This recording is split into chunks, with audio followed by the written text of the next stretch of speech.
Quelles sont les conséquences pour les services RH des entreprises, les services formation? Est-ce qu'ils n'ont pas un risque d'être dépossédés, Jean-Marc Tassetto?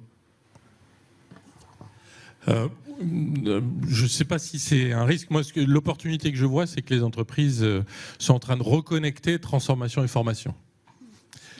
J'ai passé plus de 25 ans dans des comités exécutifs de grands groupes. J'ai un peu honte de la place qui a été faite à la formation. De temps en temps, on donnait la parole au RH, histoire de dire qu'on avait parlé de formation. Et après, on repassait au sujet finance et vente. Donc, le moment, au sens momentum, extrêmement positif qu'on est en train de vivre, c'est... L'individu est un actif stratégique. Pour moi qui ai commencé ma carrière chez Danone, c'était le mantra du groupe et d'Antoine Riboud. Et il y a un changement de paradigme qui a été rappelé, qui est à partir du moment où on se projette dans une vie professionnelle où on aura de très nombreux emplois et de très nombreuses formes d'emploi, il faut effectivement qu'on repense totalement le paradigme de la formation et de la formation continue. Donc il faut que les RH se reposent des questions sur leur rôle et responsabilités et d'ailleurs reviennent un peu au centre du jeu. Donc là encore une fois, je le dis de façon très, très positive et très optimiste. Ce changement de paradigme, c'est si on essaie d'imaginer un monde en trois axes, il y a un axe job. Donc ça, tu l'as rappelé, on connaît les jobs d'aujourd'hui. On vit une 4e révolution industrielle qui, comme toutes les révolutions industrielles, détruisent des emplois. On est dans le cycle où on voit bien les emplois qui vont être détruits. On n'a pas encore tout à fait imaginé les emplois qui vont être créés. On sait qu'il y a de nouveaux emplois qui vont être créés. Ça a été le cas jusqu'à présent. Ce qui est caractéristique de cette révolution industrielle, c'est quand même sa vitesse. C'est quand même ça la dimension extrêmement traumatisante de cette révolution-là. Donc un axe job, je ne sais pas bien ce qui va m'arriver, il faut que je sois prêt. Un axe compétences, on était globalement beaucoup dans des cultures historiques de compétences dures, compétences techniques.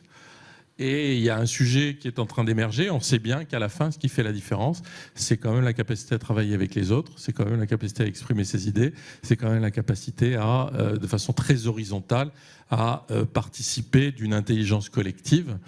Donc sur l'axe compétences, cette notion de compétences douces, les fameuses soft skills, que je préfère traduire par douce plutôt que molle, est un thème qui est en train d'émerger. Et puis il y a le 3e axe qui est l'individu, l'hyper-individualisation de la démarche.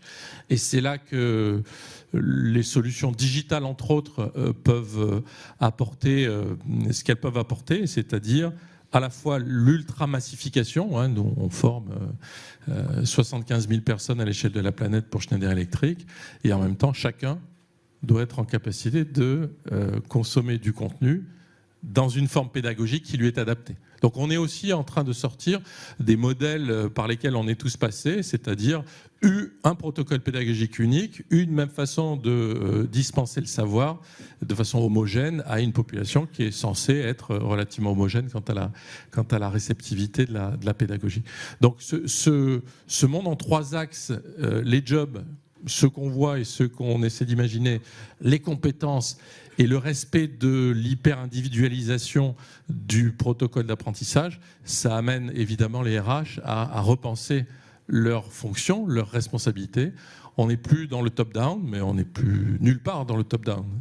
On est dans des approches beaucoup plus opérationnelles.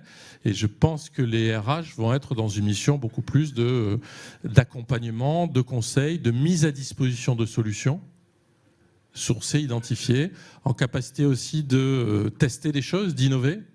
Nous, on pousse beaucoup pour avoir des RH qui ont des capacités à innover.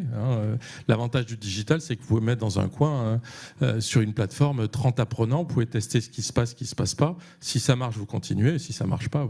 Donc ces notions du digital et du web sur l'itération, ça aussi, ça peut faire partie des nouvelles missions des RH qui, pour moi, ont une responsabilité importante dans les années à venir.